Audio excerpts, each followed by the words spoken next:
this game had so many relevant players for fantasy football, where obviously you have Breece Hall, who was my running back too coming into the season. Talk about where he is now. You had McCaffrey, or had McCaffrey. Talk about the update on that now.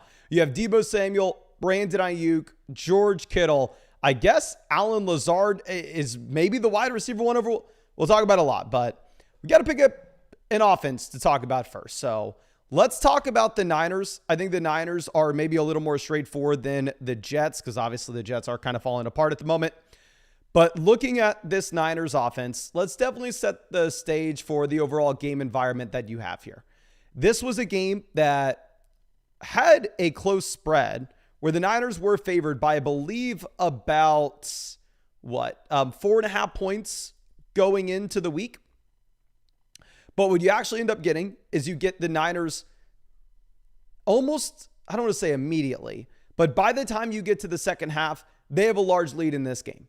I mean, going into halftime, they are up 16-7. So in the second half, it is a situation where they are able to just go out there. They are able to run the ball. They're not necessarily having to worry about just going out into a full-blown shootout mode with the New York Jets. But with that being said, you do get 29 pass attempts for Brock Purdy. It's not a phenomenal passing day overall. I mean, definitely makes me feel a little bit better about benching him for Caleb Williams this week, where you have 231 passing yards, no passing touchdowns. The issue with Purdy is if he doesn't have the passing touchdown volume, we know he's not going to run the ball. So for fantasy football purposes, he's really just going to be matchup dependent. Here, he only has 1 carry for 11 rushing yards. And I know people were mad at me in the video this week talking about Purdy not really having that rushing upside that we look for with the elite quarterbacks in fantasy, where people were screaming, Mason, you didn't watch the playoffs last year. He just learned how to run. Okay, there's a big difference between knowing how to run and actually doing it in regular season games. Mahomes is a great example of this, where if you look at Patrick Mahomes in the playoffs and in key games that actually matter, Mahomes will have a decent amount of rushing production, which is obviously great for fantasy football. But Mahomes, and I think Purdy himself as well, they're smart enough to understand, okay, during the regular season, if the game is out of hand, I don't really need to use my legs. I don't need to take those additional hits. And instead, I can't stay in the pocket and I can play the long game rather than doing everything I can just try to win this week and end up getting myself hurt. So Purdy, not really going to have the rushing upside, only going to be viable in fantasy based off the matchup that he's playing in. Now, going over to running back, obviously we had Jordan Mason as a must-add running back going into the week. Once you got the news of Elijah Mitchell getting cut from the Niners, it was very clear, Elijah Mitchell going to the IR, I apologize, but it was very clear that Jordan Mason was the standalone backup here. And this is why you were excited, because once Mitchell was out of the picture, all of a sudden it goes, okay, if CMC were to go down, Jordan Mason is getting absolutely everything. And I said then, and I'll stand by now, and I know people are going to hate me for saying this because obviously the man was just a bona fide stud. To be honest with you, I don't think Jordan Mason is some special player. To be honest with you, what I think it is Jordan Mason's a starting running back in one of the best offenses in the NFL. That's what it is, and that's going to be a position that you put up a lot of points. Now, the other thing I said with Jordan Mason that a lot of people got mad at me about was this was a running back that doesn't really have the receiving upside. And I stand by this as well. Actually, if you look at Jordan Mason, coming into this game, he had 3 receptions through his entire NFL career, which you can say, well, Mason, come on, man. And my name's Mason, by the way, okay? Just to make sure y'all know. You can say, well, Mason, come on, man. He was playing behind McCaffrey. Of course, he's not going to have the receiving volume, which would be completely fair to say. But when you go back to his time at college at Georgia Tech, Jordan Mason wasn't used as a receiver there as well. So just seeing that he wasn't used as a receiver in college, he had 3 receptions in his NFL career through the first 2 seasons. It did give you the idea that Jordan Mason wasn't going to catch the football even if he were to be in that CMC role. And that's kind of what you see here, right? You have 1 target for Jordan Mason, 1 reception, 5 receiving yards. He still absolutely crushes and will be ranked as a high-end running back too. Most likely when McCaffrey misses this next week, he will be someone that you need to have in your lineup. And shout out Sal Vetri. I was pissed that Sal beat us in the Flock League to actually pick up Jordan Mason, but it turned out to be a great thing because I was going into the Flock League tonight, my only league, the league I care by far and away the most about, which I need to win more than anything in the world. I was going in as a big-time underdog. I put the screenshot of the matchup up in last night's video, asked y'all what y'all thought was going to happen. Everybody's saying, Mason, there's no way you win this game. Mason, there's no way you win this game. But this is where heart, this is where destiny, this is where fate comes into play in fantasy football. All right. I got the guys together, gave the best motivational speech ever come up with. And somehow, some way, my opponent, the editor of this channel, who has Christian McCaffrey, no CMC, all of a sudden, your boy is out there working the waiver wire, going and getting Kyle Juszczyk, saying, you aren't getting anything off the waiver wire. I am winning this game. So I ended up winning tonight. 1-0. We on to week 2, baby. But that's besides the point. Jordan Mason, locked and loaded starter any game that Christian McCaffrey misses. Full PPR format, maybe a little bit lower than a non-PPR league, because with Mason, you are really banking on the touchdown upside, which there's a ton of it in this offense based off how good it is. Now, going over, seeing this question, Turtleneck Sweater says, even if CMC plays, can you start Jordan Mason? Let's be on the same page, okay? If Christian McCaffrey is active next week, if Christian McCaffrey is ever active, there's a 0% chance that you should be putting Jordan Mason in your starting lineup.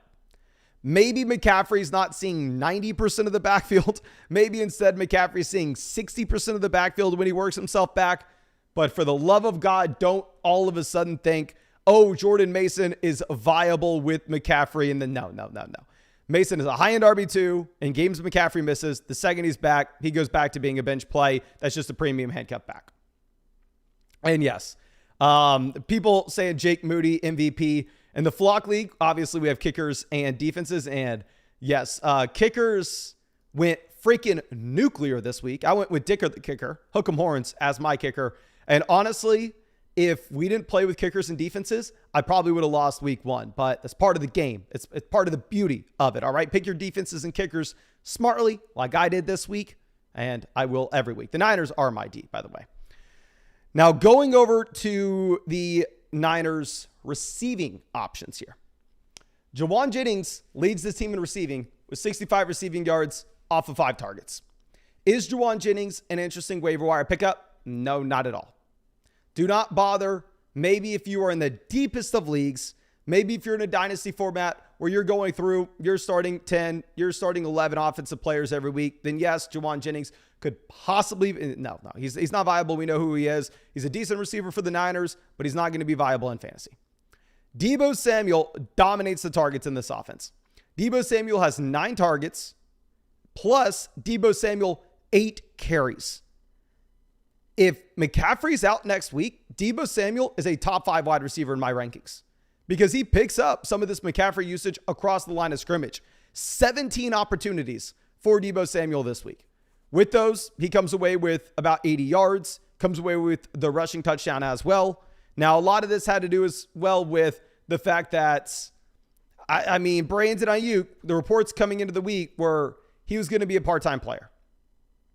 Obviously, it was a very tough matchup for Brandon Ayuk as well, which is why people were saying, oh, you know what? I don't necessarily know if I want to be playing Brandon Ayuk this week. Can we play this person? Can we play this? Who can we play instead? Now, I am sorry. I maybe didn't give the best advice here. I still ranked Brandon Ayuk as the top 24 option. I still thought that Brandon Ayuk was going to be interesting. And he did play a decent amount of snaps. He only had 6 fewer snaps than Deebo Samuel. So I think this was maybe more so just due to he wasn't at training camp. At the same time, this is a wide receiver that had a very tough matchup going up against Sauce Gardner. So going into the future, I'm expecting Brandon Ayuk to be a lot better. I think this was just a bad spot for Ayuk.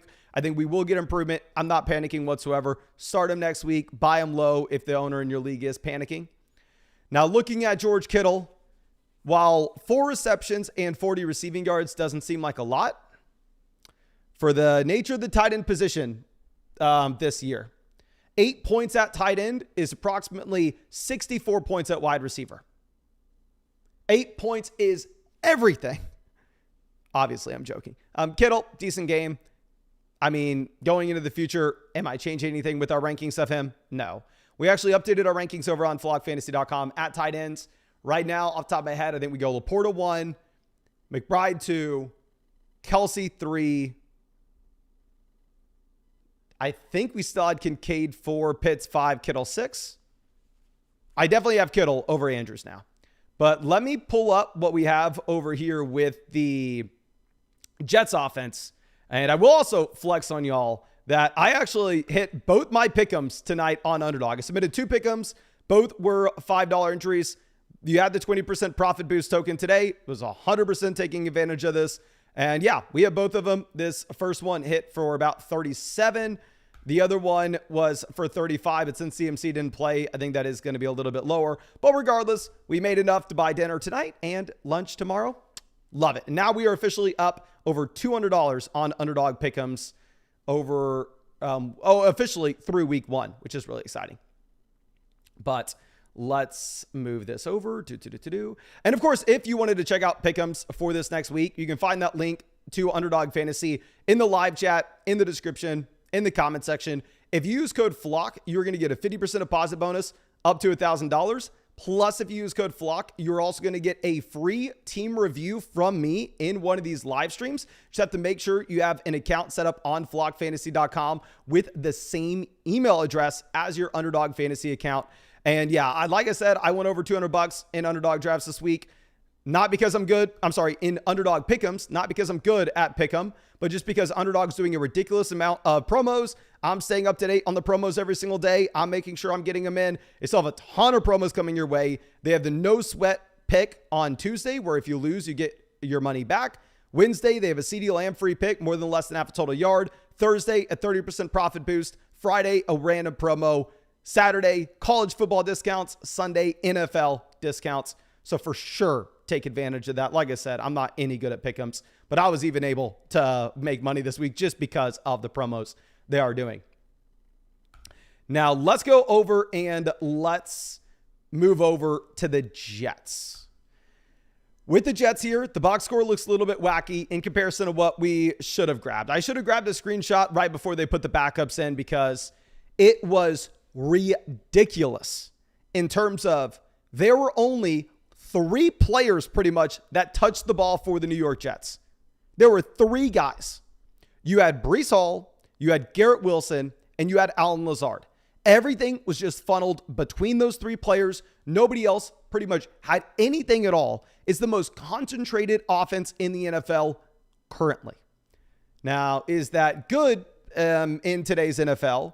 Do you want to be an offense that only lets 3 players touch the football? Or maybe do you want to be a little more like the Chiefs, a little bit more like the Packers, a little bit more like the Bills, where you just go through and you spread it everywhere and let your quarterback hit guys in space and let, even if they are below average players, make plays with the ball against lesser defensive pieces? I don't know if that's what you want to do. And yes, I know Lazard has 2 receiving touchdowns. I'll grab the updated screenshot for y'all. I tried to get the screenshot in before the backups really skewed things. But anyway, if you are looking at Aaron Rodgers did not play well. I don't think I'm making a hot take when I say that. If you are looking at the expectations for Rodgers going into the future, I think most weeks will be a lot better than what he did this week. This week, he had 167 passing yards, 1 passing touchdown, 1 interception off of 21 pass attempts. Now, I do want to reiterate, I think it will improve dramatically going into the future, because you do need to remember with Rodgers, this is a quarterback that's coming off the torn Achilles. Plus, this was a very tough matchup going up against one of the best defenses and the best team in the NFL with the 49ers.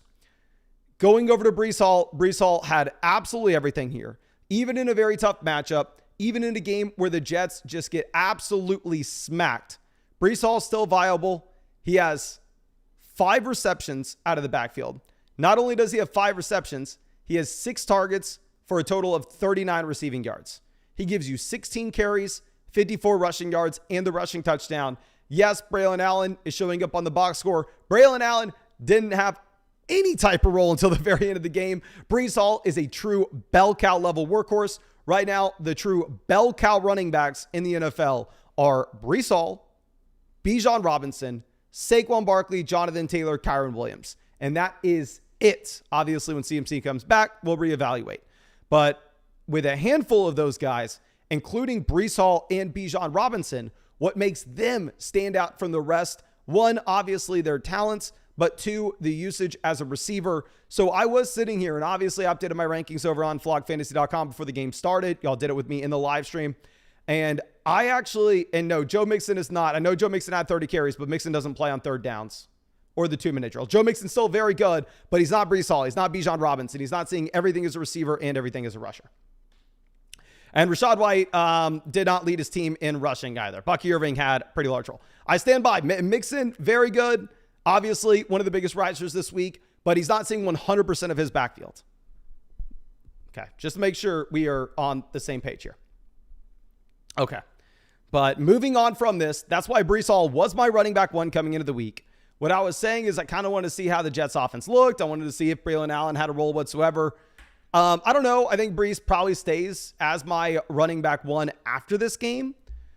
I updated the ranks. We have Breece at running back 1. We have Bijan RB2. We have Saquon RB3. And we have Christian McCaffrey running back 4 in our rest of season rankings. Now, going over to wide receiver, the storyline that you're going to have here is Allen Lazard, Allen Lazard, Allen Lazard. Lazard already had himself a fine day before the garbage time touchdown with Tyrod Taylor. But Lazard ends this game with 89 receiving yards, 6 receptions, multiple receiving touchdowns. He is the clear guy over Mike Williams. Now, obviously, Mike Williams coming back from a torn ACL. Mike Williams, the reports were that he was going to be limited this week, AKA that's why I went through and that's why I took Mike Williams to have fewer than 2.5 receptions on Underdog. Free pick. Thank you. But I do think that Allen Lazard is a wide receiver that all of a sudden is going to make Mike Williams almost irrelevant even when he does come back. So if you had Mike Williams on your fantasy team, if it's a very shallow format, if you're playing in a 10-team league with only like a 6-player bench, I wouldn't mind at all if you wanted to just go through, move on from Mike Williams, especially if it's a shallow format where you can go pick up someone like Khalil Shakir. Now, going over to what we have with Lazard rest of season. Do I think Allen Lazard is viable in fantasy football? Depends on your format. If you're playing in, say, a 12-team league where you start 3 wide receivers and multiple flexes, say it's a deep dynasty league, then yes, I think Allen Lazard can be someone that you start consistently. Yes, I think if you were in an Underdog Best Ball draft and you were smart enough to take Allen Lazard in round 18, I was not. Congrats. Looks like a great pick. Now, with that being said, if you play in just a regular fantasy football league where you start 2 wide receivers and 1 flex, do I have any interest in picking, you can pick them up, but do I have any interest in starting Allen Lazard next week? No. If you're in a 10-team league, 12-team league where you start 2 wide receivers and 1 flex, for you to throw Allen Lazard into your wide receiver 2 slot, for you to throw him into the flex spot, you must have just drafted Puka Nacua. You must have just drafted T. Higgins. You must have just drafted Christian. You must have every single player on your team out for you to be considering that in week 2. So shallow redraft format, don't necessarily think that Lazard is super interesting. Garrett Wilson, on the other hand, has 11 targets in this offense. 11 targets with 21 Aaron Rodgers pass attempts. Obviously, Taylor throws the ball around a little bit. But anyway, Wilson is an absolute target hog. Looks like you will be safe to project a 30% team target share for the rest of season. When matchups get easier, which they will be. Let me see if we have an updated spread on the Jets game this next week. Let's go the lines week 2. Let's figure out what these lines are and what Vegas is currently projecting. As y'all know, I stand by. I mean, when Vegas says something, I tend to listen. When Vegas told us the Panthers were going to be a garbage offense, I listened. When they told us the Titans were going to be a garbage offense, I listened. When they told us that the Giants were going to be a garbage offense, I listened. When they told us the Raiders were going to be a bad offense, I listened. All right, you listen to Vegas sportsbooks. They know what's up. They know what is going down. So if you're looking at the Jets matchup this next week and you're looking at the spread on this game, let's see if it is even out yet. It is not on that provider. I'd imagine it has to be out here somewhere. Anyway, I will be interested to see this because what I would imagine is, yes, actually the Jets are 3.5-point favorites over the Tennessee Titans. The Jets should be a much better offense going into the future. Let me see if we can actually find the implied team totals this next week and see exactly how many points Vegas is projecting the Jets to score. It's probably the implied team totals probably aren't out yet. Okay, the implied team totals are out for pretty much every team but the Jets and Niners game. So we're going to have to get to that tomorrow. But the Jets will be a much better offense going into the future. Wilson is dominating the target share here. I think Garrett Wilson is very easy to project out as a wide receiver one rest of season in fantasy. I don't think Aaron Rodgers is going to be as bad as Zach Wilson was. So the role's there. We want to believe the talent's there. I want to believe the offense will be better. I think this is maybe a buy low opportunity on Wilson. Pick up Lazard off the waiver wire. Just don't automatically jam him into your starting lineup. Breece Hall cements himself as a top 3 back. Hopefully Aaron Rodgers gets better, but please let me know in the live chat if y'all have any questions regarding any of that, and I would be happy to go through and answer. And of course, as I wait for some of the questions to come in specifically regarding this game, I will remind you, take advantage of the ridiculous amount of promos that they have over there on Underdog Fantasy. If you look over there on Underdog, you actually have right now a promotion every single day on the app. Sign up now. You literally get all these. The No Sweat Pick'em on Tuesday. Winner, get your money back. Lamb, the free pick, more than less than half a total yard. Thursday, 30% profit boost. Friday, random promo. Saturday, college football discounts. Sunday, NFL discounts. I now, after this game, won over $200 on Underdog this week with Pick'ems. Not because I'm any good at it, but because I took advantage of those promos. Find the link in the description, comment section, live chat. And if you use code FLOCK, you're going to get a 50% deposit bonus up to $1,000. Plus, with code FLOCK, you will also get yours truly breaking down your fantasy football team in one of these live streams. But Seahawks fan says, would you trade CMC for Breece? Yes, I would rather have Breece over CMC. Can everybody please spam the chat? Would you rather have Christian McCaffrey or Breece Hall rest of season? I already updated my rankings on the site, and I already put Breece Hall ahead of CMC. Jacob says, no super chats. No, if you want a guaranteed paid question to get answered on a live stream, you can purchase it over there on flockfantasy.com. If not, we're just doing free chats. But the super chat system, it's not fair. People have to donate. They'll have to wait an hour to get their question answered. I don't think it's a good thing for us to do anymore. But we got Breece, CMC, Breece, CMC, Breece. It does look like maybe most people are on McCaffrey here. Yeah, obviously CMC, if not hurt. I agree. I had McCaffrey ranked running back 1 coming into the season. But this isn't the situation that we are in. CMC is hurt. Reports right now, at least from what I read, it sounds like CMC is already unlikely to play next week. And if this is going to linger any further and possibly be at a higher risk for injury, I don't know. I don't see how y'all can be down on Breece Hall after this game. The usage was phenomenal. The offense was bad, but it was a horrendous matchup going up against the Niners, and it was Aaron Rodgers' first game as a Jet. So I think that the offense is going to be much better going into the future with easier matchups. I think Breece Hall is an elite level talent. So I don't know what we would be doing here. Okay, Vinny says the implied team total for the Jets are about 22.5 points, which is good because the implied team total for the Jets this week, I believe, was about 19.5. So, the Jets are already projected out to score a lot more points this next week than they were this. But I think that's all I have for you, ladies and gentlemen. Really do appreciate you. Of course, tomorrow I'll probably be live streaming for like 5-6 hours, answering all your fantasy football questions through flockfantasy.com. Hopefully tomorrow we can hook up everybody who's used code FLOCK on Underdog from September 5th and beyond with that free team review on flockfantasy.com. So hopefully I can start breaking down all your teams for everybody who's taking advantage of the Underdog code FLOCK offer. And yeah, we'll be breaking down those teams in the live stream tomorrow night. You don't have to be there if you submit your team, because when I answer it on flockfantasy.com, it also gets DM'd. The answer gets DM'd to you on the site as well. But thank you, ladies and gentlemen. Really do appreciate you.